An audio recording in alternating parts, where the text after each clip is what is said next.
Hello there. Donald Trump's speech to the World Economic Forum has upset a few of the attendees. Let's take a look at what he said to upset them so much. Stop, but we'll get there one day. We hope. Oh, here you come. I walk through the field. I walk through the Right, left, right, left, right, left, right. Dun, dun, dun, dun, dun, dun.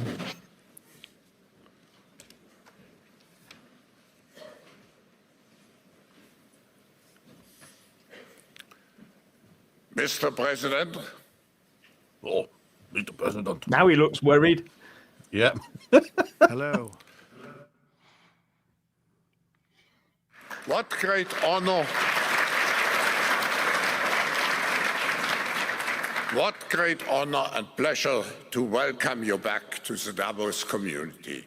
Liar. Just 4 days into your new mandate, we highly appreciate your presence with us today.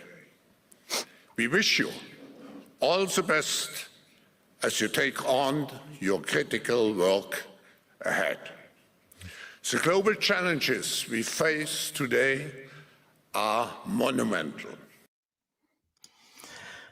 I've got to say that he knows how to blow smoke up the you-know-whats, doesn't he? And I'm not sure he actually means it, given that Trump is MAGA and Schwab is globalist. Oh, yeah, he's bricking it. He's bricking it. Yeah, I will say one thing. Wasn't Schwab meant to be retiring? Indeed. Well, he sort of did. He went from being executive chairman of the WEF to chairman of the board of trustees, and Norwegian politician Børge Brende became the president and CEO. But Klaus does seem to be pulling the strings still, though, doesn't he? Mm. Was it all just deck chair shuffling, maybe? Yeah. Anyway, let's... Come on, Donald. The importance of American leadership and your personal leadership in this regard is fundamental and paramount. We are here to hear your vision and policies related to revitalizing the economy and addressing the global challenges. As you might expect, Mr. President, your return to office and your forthcoming policies have been at the focus of our discussions this week. What did he say? The discussions among 3,000 political and business leaders from over 130 countries who came together here in Davos. Yes. We look forward hearing first from you and then to the follow-up discussion with business leaders moderated by my colleague Børge Brende. Ladies and gentlemen, the President of the United States, Donald J. Trump. Yes, he is very good at smoke blowing, isn't he? He really made a good job of that one. And I think that probably had to be dragged out of him, because I'm not sure that, what Trump wants and what the WEF wants are the two same things. Yeah. Anyway. Well, thank you very much, Klaus, and hello to everyone in beautiful Davos. This has been a truly historic week in the United States. 3 days ago, I took the oath of office, and we began the golden age of America. Yes, the golden age of America. That's the second time he said that. It's just a rejig of what he said in his inauguration speech, but the message is there. This is about the USA, not about the globe. This isn't about globalism. This is about the US. The recent presidential election was won by millions of votes, and every one of them, all 7 swing states. It was a massive mandate from the American people like hasn't been seen in many years. And some of the political pundits, even some of my so-called enemies, said it was the most consequential election victory in 129 years. That's quite nice. Now, that's interesting. What he's saying is he has the mandate of the people of the US to pursue their interests, not those of the global elite sat in Davos in front of him. And that is in a big stark contrast to, say, Keir Starmer, who, although he got a massive majority in the House, hasn't actually got a mandate from the people from the big popular vote that Donald Trump has got. And that's quite significant. I think that's what he's telling them. You know, I'm here for America and my people. Yeah. What the world has witnessed in the past 72 hours is nothing less than a revolution of common sense. Our country will soon be stronger, wealthier, and more united than ever before, and the entire planet will be more peaceful and prosperous as a result of this incredible momentum and what we're doing and going to do. Yes, that's right. Natural pause. Yep. He's basically saying, sorry, Klaus, we are America. This is exactly what you just said. We are America. That's his point. Yes, but he's also... But he's also put the salesman's pitch in there because he said making the US great again will help the planet become peaceful and prosperous. Once again, he's telling us it's all about America. It's not about you boys out there. And that's as far as I read the room anyway. Totally. My administration is acting with unprecedented speed to fix the disasters we've inherited from a totally inept group of people and to solve every single crisis facing our country. This begins with confronting the economic chaos caused by the failed policies of the last administration. Over the past 4 years, our government racked up $8 trillion in wasteful deficit spending and inflicted nation-wrecking energy restrictions, crippling regulations, and hidden taxes like never before. Now, that obviously is a bash at his predecessor, Joe Biden, of course. But it's also a bash at the WEF that loves this net zero and lots of taxes situation for the little people. They love that sort of thing, don't they? Control and all the rest of it.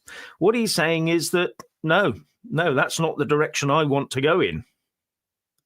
The result is the worst inflation crisis in modern history and sky-high interest rates for our citizens and even throughout the world. Food prices and the price of almost every other thing known to mankind went through the roof. But isn't that the WEF-driven point? To make the little people consume less energy and fewer global resources so as to save the planet. The last thing they want is Trump reversing all of this and having cheap stuff for the people so they can go out and buy what they want, do what they want. That is not what the WEF wants at all, nor any of its major donors and major members. Yeah, Jeff, but what he's saying is, he's also saying, this is what you did to our country. Klaus, you did this to our country. Your fault. Yes. Not just Joe Biden, your puppet. No, this is you who done this. Yeah. Yep. President Biden totally lost control of what was going on in our country, but in particular with our high inflation economy and at our border. Because of these ruinous policies, total government spending this year is $1.5 trillion higher than was projected to occur when I left office just 4 years ago. Now, what he's just described is called wealth and population redistribution. Money redistributed into the pockets of the elites while moving poor populations into wealthier areas. And that's what this is all about. And he's spotted that, and he's making it quite clear that that's not the direction he wishes to go in, as you'll see developing further into the speech. Likewise, the cost of servicing the debt is more than 230% higher than was projected in 2020. The inflation rate we are inheriting remains 50% higher than the historic target. It was the highest inflation probably in the history of our country. That's why from the moment I took office, I've taken rapid action to reverse each and every one of these radical left policies that created this calamity. Can't you feel the WEF members at Davos cringing? Can you? Oh, yeah. Because a lot of these policies, if not all of them, actually emanated from them, from the WEF and their other buddies in various other global organizations. They must be sat there thinking, all this work we've put in, and he's going to reverse it all and give power back to the people and let them spend money. In particular with immigration, crime, and inflation. On day one, I signed an executive order directing every member of my cabinet to marshal all powers at their disposal to defeat inflation and reduce the cost of daily life. The little people will now get cheap stuff. They must be going mental out there. They must be absolutely thinking, how can he do this to us after all our efforts to save the planet? I imposed a federal hiring freeze, a federal regulation freeze, a foreign aid freeze. Ooh. A foreign aid freeze. The WEF will not want to hear that one. Oh dear, I bet they're sat there with their fists clenched, teeth clenched. Oh, yeah.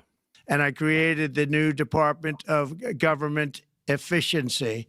I terminated the ridiculous and incredibly wasteful Green New Deal. I call it the Green New Scam. Well, there you go. That starts the dismantling of the net zero control grid, because that's what it's there for. It's there to control the little people and make sure that they have control over the planet and over everyone in it. And Donald Trump's come along and said, we're not having any of that nonsense. Oh, you can imagine Ed Miliband must be loving this. Not. Well, actually, he doesn't know what he's doing anyway. So, yeah, never mind. Withdrew from the one-sided Paris Climate Accord and ended the insane and costly electric vehicle mandate. We're going to let people buy the car they want to buy. Oh, dear. Meaning more petrol and diesel consumption. That is a big WEF no-no. They are not going to like this one bit. How can they enforce Trump to follow their rules if he's going to let everybody drive the car they like? I declared a national energy emergency, and it's so important, national energy emergency to unlock the liquid gold under our feet and pave the way for rapid approvals of new energy infrastructure. The United States has the largest amount of oil and gas of any country on earth, and we're going to use it. An economically resurgent US. Wow. The WEF elite will not like losing control. Seeing the White House begin to take control back again and begin to dictate the sort of global direction is not going to be something they want to hear. And I reckon they'll be fighting back every way they can. Not only will this reduce the cost of virtually all goods and services, it'll make the United States a manufacturing superpower and the world capital of artificial intelligence and crypto. Yes, artificial intelligence and crypto. But I will say this all depends under whose control they end up sitting. Yeah. If it's under someone like the WEF or the UN, or even any particular state, that could be a problem, especially with AI. But you will own nothing, and you will be happy, and you will receive a mark in order to be able to buy and sell. This is the way forward.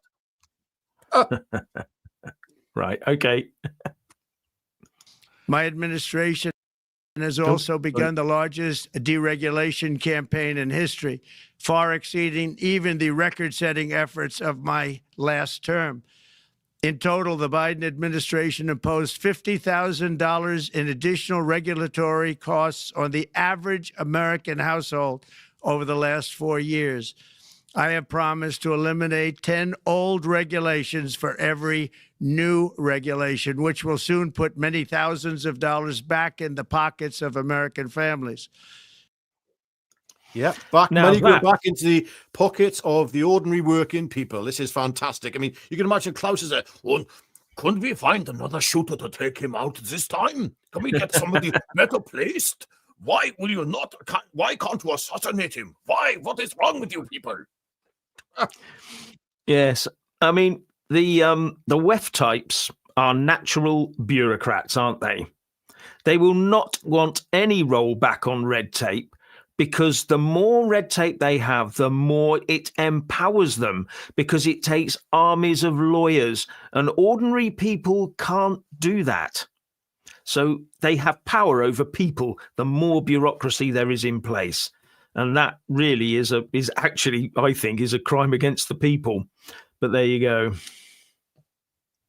To further unleash our economy, our majorities in the House and Senate, which we also took along with the presidency, are going to pass the largest tax cut in American history, including massive tax cuts for workers and family, and big tax cuts for domestic producers and manufacturers. And we're working with the Democrats on getting an extension of the original Trump tax cuts, as you probably know, by just reading any paper. My message to every business in the world is very simple. Come make your product in America, and we will give you among the lowest taxes of any nation on earth. Whoa. That will be a huge business magnet into the US. Just at the time that the EU, and especially now the UK under Keir Starmer, is set to drown European businesses in wrecking red tape and costs and tax. Keep raising the tax because that boosts the economy, doesn't it? Well, Trump has other ideas, and I think he's showing us how that's going to work. We're bringing them down very substantially, even from the original Trump tax cuts.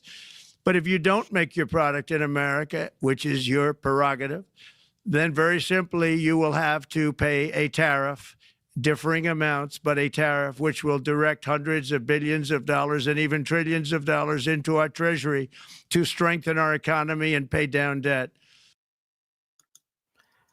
So relocate to the US or pay the price if you want to export into the US. That's the message there. Yes, he's basically saying that he is taking America down a course which will completely smash globalism, completely smash it. Yeah. This is honestly, this is wonderful. Absolutely wonderful. Yeah, but what it will also, I mean, everyone out there is going, oh, he's going to wreck it. No, because what it will do is we'll start saying, well, we have to start building stuff, making stuff in the UK, having cheap energy, doing the same sort of thing. Otherwise, we'll go down the tubes. Yeah, well, so he's setting a precedent here for the reinstatement of the nation state. That's what he's doing. He's saying, sorry, this globalist stuff, you can forget that. We're looking after our people first. Why can't we have something like that here in the UK? Well, it's just we've got Starmer. Starmer telling us what to do. Yes. Oh, sorry. I don't even want to do an impersonation. Under the Trump administration, there will be no better place on earth to create jobs, build factories, or grow a company than right here in the good old USA.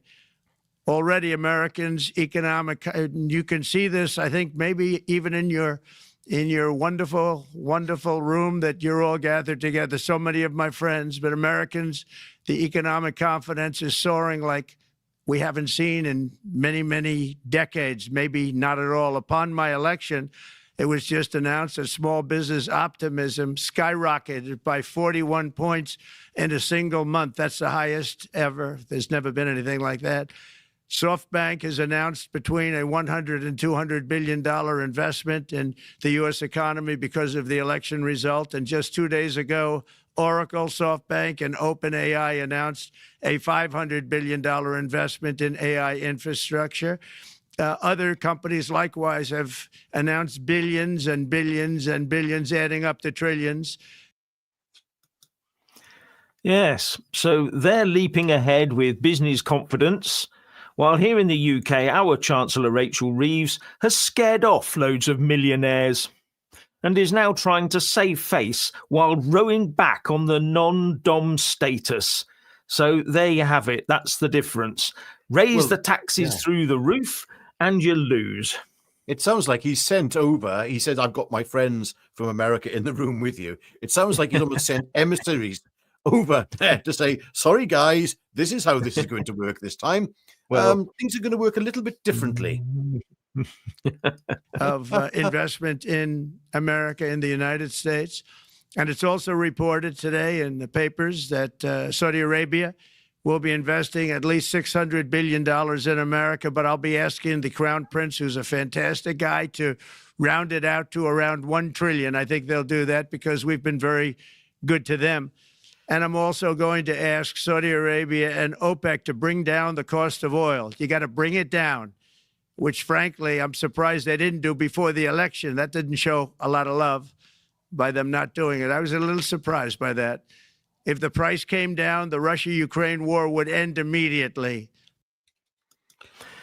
Now, one assumes that's presumably because it would rob Putin of money to pursue his Ukraine ambitions. If the price of, what they normally call fossil fuels was reduced, then there'll be less profit to pursue the ambitions in Ukraine. Yes. I don't know. Well, I'm Jeff, assuming that's what he's thinking. Vladimir Putin has come out and said, I read it in The Guardian, had Trump been president, maybe there would not have been war in Ukraine. That's what Putin himself said. Right. Yeah. Yeah. Now the prices. Yeah. Sorry, Jeff. You can see the direction of travel that is taking place here. It's quite clear that Putin is getting ready to form some kind of peace with Ukraine. I mean, this is phenomenal. Trump comes into power, hostages released, rhetoric changes in the Ukraine-Russian war, and wow. Yeah. Is high enough that war will continue. You got to bring down the oil price. You got to end that war. They should have done it long ago. They're very responsible, actually, to a certain extent, for what's taking place. Millions of lives are being lost. With oil prices going down, I'll demand that interest rates drop immediately, and likewise, they should be dropping all over the world. Interest rates should follow us. All over, the progress that you're seeing is happening because of our historic victory in a recent presidential election, one that has become quite well known throughout the world. I think a lot of things are happening to a lot of countries. They say that there's light shining all over the world since the election, and even countries that we aren't particularly friendly with are happy because they understand what there is a future and how great the future will be. Under our leadership, America is back and open for business. And this week, I'm also taking swift action to stop the invasion at our southern border. They allowed people to come in at levels that nobody's ever seen before. It was ridiculous. Yes, but the WEF-loving Joe Biden did that, didn't he? And as I've already said, the WEF will not be happy with this. They are completely in favour of open borders. They don't want nation states to exist other than as sort of local administrative areas under the control, I would think, of big corporations, because that's what the WEF likes, government-corporate partnerships. That's why they have so many big businessmen in their meetings. So they're not going to like this sort of stuff.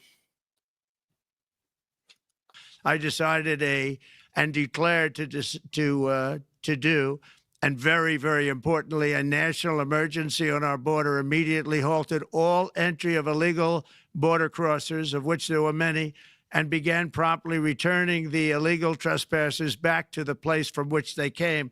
That action, as you've probably seen, has already started very strongly. I've deployed active duty U.S. military and National Guard troops to the border to assist in repelling the invasion. It was really an invasion. An invasion. Very strong language indeed. You'd never hear Starmer saying that, would you? Or Yvette Cooper, because they stand on the beach, don't they, with those placards saying you're welcome. Yeah. They would never say anything like that at all. Well, they would. Just yes. No, they would. They'd say it's an irregular invasion. An irregular invasion. Right, okay. Yes. We will not allow our territory to be violated after 4 long years, the United States is strong and sovereign and a beautiful nation once again. It's a strong, sovereign nation. In addition, I'm pleased to report that America is also a free nation once again. On day one, I signed an executive order to stop all government censorship. No longer will our government label the speech of our own citizens as misinformation or disinformation, which are the favorite words of censors and those who wish to stop the free exchange of ideas and, frankly, progress.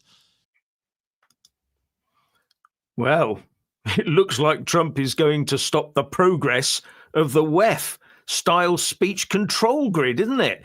He seems to be dismantling that. They're not going to be able to tell him what his people can and cannot hear anymore, what they can and cannot say anymore.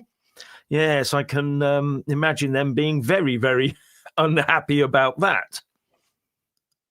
We have saved free speech in America, and we've saved it strongly. With another historic executive order this week, I also ended the weaponization of law enforcement against the American people and, frankly, against politicians, and restored the fair, equal, and impartial rule of law. My administration has taken action to abolish all discriminatory diversity, equity, and inclusion nonsense, and these are policies that were absolute nonsense. Oh, I'm just, You again, can hear this. yeah, I'm just Sorry? pig sick jealous. I am pig sick jealous, I am, because that's the leader of a country. That's the rhetoric you want to hear from your leader. You can hear the sweat squirting out of the woke lefty's pores now, can't you? And their screeches of agony as he goes ahead with these things. This, you know, their progressive world is being wiped out. Yes. Throughout the government and the private sector, with the recent yet somewhat unexpected great Supreme Court decision just made, America will once again become a merit-based country. You have to hear that word, merit-based country. What? A meritocracy? My goodness. No more ethnicity and gender-based quotas to fill? How can that happen? How can that happen? God, dear. And I've made it official, an official policy of the United States, that there are only 2 genders, male and female. He said it again. That's gender blasphemy. Pure gender blasphemy, they'll claim. And it gets better. And we will have no men participating in women's sports, and transgender operations, which became the rage, will occur very rarely. No men in women's sports? What type of evil is this? He's just basically just standing there in front of a well, it's livening, but he's just standing there, completely sticking 2 fingers up at the WEF, at Klaus Schwab, and even, dare I say it, to somebody who's very high up in the World Economic Forum, who may or may not be there due to ill health, and that's our king, incidentally. Yes, the man who introduced the concept of the Great Reset to the world. Yes. Basically, you will really own nothing and be happy. And I'm not very happy with the moment with this Donald Trump chappy. Can we do away with him? Come on. Finally, as we restore common sense in America, we're moving quickly to bring back strength and peace and stability abroad. I'm also going to ask all NATO nations to increase defense spending to 5% of GDP, which is what it should have been years ago. 5%. Wow. They'll have to shut down all the DEI and foreign aid in NATO countries to be able to afford that, won't they? I mean, 5% is quite a hike, I must admit, but it's needed. We used to spend that. I mean, if Starmer was to, I do think Starmer will actually raise to about 5, possibly 10% of GDP on defense, but it'll all go on DEI programs. That's what it'll be. That's you right. know it. Yeah, defense and equality or something, whatever. Yeah, Yeah, defense and Something equality. like that. Yeah. Yeah. Right. Well, I'll play. It was only the at rest of the tape. 2%, and most nations didn't pay until I came along. I insisted that they pay, and they did, because the United States was really paying the difference at that time, and it was unfair to the United States. But many, many things have been unfair for many years to the United States. Before even taking office, my team negotiated a ceasefire agreement in the Middle East, which wouldn't have happened without us, as I think most of the people in the room know. Earlier this week, the hostages began to return to their families. They are returning, and it's a beautiful sight, and they'll be coming in more and more. They started coming back on Sunday. Our efforts to secure a peace settlement between Russia and Ukraine are now hopefully underway. It's so important to get that done. That is an absolute killing field. Millions of soldiers are being killed. Nobody's seen anything like it since World War II. They're laying dead all over the flat fields. It's a flat field farmland, and there's millions of Russians and millions of Ukrainians. Nobody's seen anything like it since World War II. It's time to end it. And here in America, we have big events coming up. Next year, we have the 250th anniversary of America's founding. I'm so honored to be president during that. That's been a big event. They've been talking about it for 10 years. We also have the World Cup. And I understand Gianni's in the room. Infantino, he was very instrumental in helping us get it. He's there with you someplace, I think. And I want to thank him for that. And then we have the Olympics coming up, which I was instrumental in getting also in my first term. And who would have known that by skipping a term, I would get the Olympics? I was upset. I said, you know, I got the Olympics to come and I won't be president. But it turned out through a stroke of luck, or whatever you might call it, that I'm going to be president during the World Cup and the Olympics and the 250th anniversary. So that's going to be 3 big events.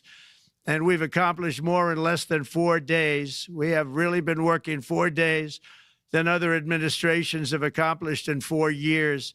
And we're just getting started. It's really an amazing thing to see. And the spirit and the light over our country has been incredible. Under the last administration, our nation has suffered greatly, but we're going to bring it back and make it greater, bigger, stronger, better than ever before.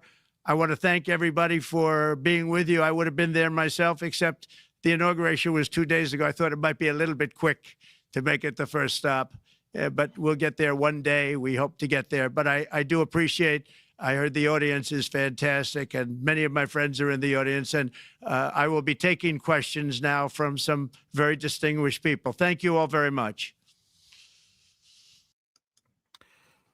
Right. Well, there you go. That was food for thought, I thought. Yeah, it was really nice to see someone backing their country and going to the World Economic Forum and basically laying out MAGA, Make America Great Again, while the WEF are there. They're the World Economic Forum. They're just interested in the world economy and the big corporations who work with them. That's all they're interested in. And governments are meant to be there to serve their interests. I always find it very strange, Jeff, you know, how the left in America and right across the world, they always seem to support, strangely enough, these large multinational corporations. They would rather see them take over and enslave everyone than actually see regulations removed. I don't understand it. I really don't. Yeah, can I just apologize? There was one thing that seems to have gone wrong. I do know that we had at least one super chat, but the system, because we had a bit of a technical glitch, seems to have removed it from my readout. Well, I will read it out now, Jeff. It's from Civil Defence UK, a regular of ours. Jeff and Richard, I have been offered an armed security job in the US working on a base, so no stab Chester for me. Well, thank you for that.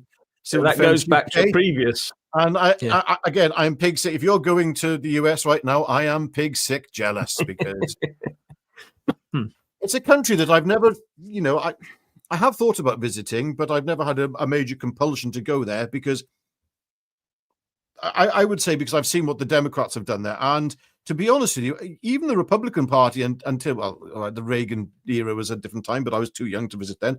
But obviously, now that Trump's in, you're starting to see an America develop that has not existed for a very long time, if ever. I'd say this could be the Renaissance, the golden era of America. Because, I know all this rhetoric sounds incredibly hyperbolic, but that's what it is. It's amazing. It's confidence. It's seeping out of everybody in America right now. The nation, all I'm reading is, yes. The comments, they're all saying, thank you, God, for our president. And yeah, wow.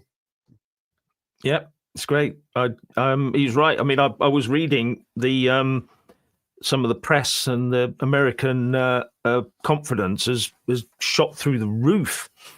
I mean, we got Starmer, Reeves, Yvette, Lammy, and we're just sort of stuck in a mire of. I mean, they don't even know what to do in this country. Instead of having someone in the lead who says, this is what we're going to do, these are the ideas I've got that I'm going to boost your economy, our lot turn. I mean, Donald Trump is going to cut back on red tape.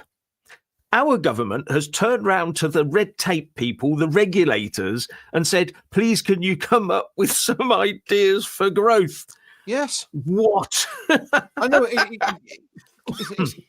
It's like going to a butcher shop and asking for a piece of fish. It's just it's crazy. Okay, so here we go. The good comment here by Lilith. Where is Starmer today? Reassuring us? ? Okay, so don't care. We look after ourselves. Well, it's certainly looking that way. I have to say, there's been an incredible there has been an incredible sort of pushback by a lot of the British people. Incidentally, today, Reform have now. They are now ahead in the polls, and that's it. Yeah. Reform are surging ahead. So that tells you everything you need to know. The direction travel now for the United Kingdom. As long as they allow us to vote, of course. They would never take the vote away from us, would they? Well, other than in May, of course, in the council election. Other than in May, yeah. Dan Raxia says, I'm liking Trump's direction of truth, but there's a much bigger, deeper series of truths beyond this declassified stuff. I hope it's truly all being revealed. Yeah, he's starting off. He's with the presidential assassinations in the 60s, isn't he? And opening up the books for those, which I don't know what's in them. No one knows what's in them. Is there a grassy knoll and all the rest of it? We'll find out very soon, I would think, because he's signed the executive order to release all that information. So, yeah, I think it's good news, really. It's, come on, let's be honest. Is Trump perfect? No. But he's shown a love for his country that should shine through. He's going to make mistakes, be in no doubt. But the one thing he is doing is he is pointing the way to somebody who is perfect. Because he has a strong Christian faith. He is pushing Christian values again. He is pushing the Christian faith within America, reestablishing it. And so, he's not perfect. I think he knows he's not perfect. I mean, if he is a Christian, he's certainly going to know he's not perfect. Yeah. Yes. He's just, John Falconer says, he's just spelled out every Englishman's dream. Why isn't he over here? Well, exactly. It's we just need something like that.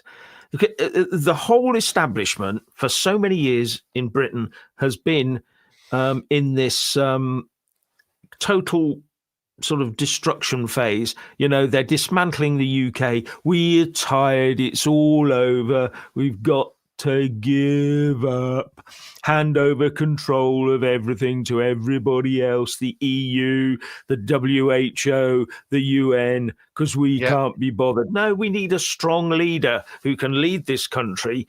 We have got a strong reputation in various fields, and the only reason we're not sort of doing industry is because we've made our energy so expensive. Good comment here by DD. Far superior about Trump, this is far superior to Biden. Now, Didi, let me tell you something. My cat is far superior to Biden, and I don't even have a cat. Yes. Yeah, only two genders. Well, there you go. Oh, that's just so. I mean, oh, well. How discriminatory. Thank you to. I hope I'm going to pronounce this correctly. Gaetano. I'm probably completely off the mark there. The Churchill bust is back in the White House. Yes, that's absolutely correct. That was removed. I think didn't Obama remove that bust as well? The Churchill bust. Oh, is it Obama or Biden? I think might have been I know Obama. Biden did, but I think Obama did first. I'm not entirely sure. Hmm. Yeah, the one thing as well, which has to be that I saw today, is that Trump has removed Anthony Fauci's security detail. And he said, look, he's made enough money. Yes, sorry. I saw that, yeah. There we go. Bipedal Species says, I have a 6-year-old with better numeracy skills than the Labour cabinet. Yes, there you go. And probably with better business skills. What's this cheeky person? Southwest, Jeff Taylor, you need a shave, mate. Look a bit homeless. I did shave this morning. He probably thinks I'm Jeff Taylor because if you look, it says Jeff Taylor right above my head. I look homeless too. Thanks. I'm lagging quite badly here at the moment, Jeff. I don't know whether I should leave the room. Yeah, I think you are. I think your internet is about to go. Yes. So what I'm going to say is, thank you very much, everyone, for watching. I hope you sort of got something out of that and are thinking positively. Now, I know there were a few negative comments in there about various things like certain medicines being pushed and all this sort of thing. Yeah. I'd like to see how things develop now with Trump on that regard, because don't forget, he's just got Robert Kennedy Jr. in. I did see something which I was not impressed with, actually, with Trump, I have to say. Where he was talking about AI and how things were moving forward. This was brilliant. It was actually filmed in the White House, I believe. And along came this guy and said, yes, we can give you this new mRNA thing. AI will help us. I was like, what? Yeah. But I don't what that comment. Yeah. But I don't know how much of that is reflecting truly what Trump is thinking. I think he might be, like he just did then in Davos, accommodating a lot of people, being very pleasant, and saying, you know, okay, I'm playing the game here for a little while, just to, but at the same time, I'm laying down the law. He's got RFK there. I mean, we know his position on the medical interventions. So, Yes. Sorry, there's... thank you. We just got this back. Thank you, Civil Defence UK, for your contribution. If Reform UK win the next general election, I will be happy to come home. But me, my wife and kids need the safety of employment and of a safe home life, working with Ant Middleton for the 2026. Right, okay. That's for the London mayoral elections, I believe, isn't it? Is it? Ant Middleton for Reform. Yeah. Anyway, on that note, everybody. Wait a minute. Hang on. Hang on. Sorry. Thank you to John Davies. Ruth Cormack. Humanity has been on the moon, Mars, and taking ET back to the stars for decades, with FTL space carrier groups since the 1970s. Right. Thank you very much. Yes, absolutely. Thank you, John Davis. Thank you.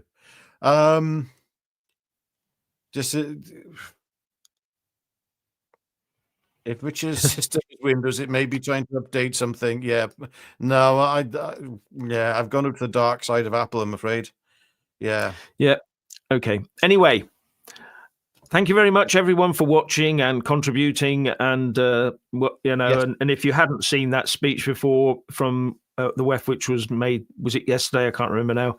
Then hoping it helps you to grasp the MAGA sort of ambitions. So, and on that note, I will say it's goodbye and good night from me. And also, please like this video and press subscribe button and click the all option so you get a notification when we do another video. And we do apologize that we're a little bit late today. We had some technical issues, but all was calm. There was no pressure and things flying around in the background. And no.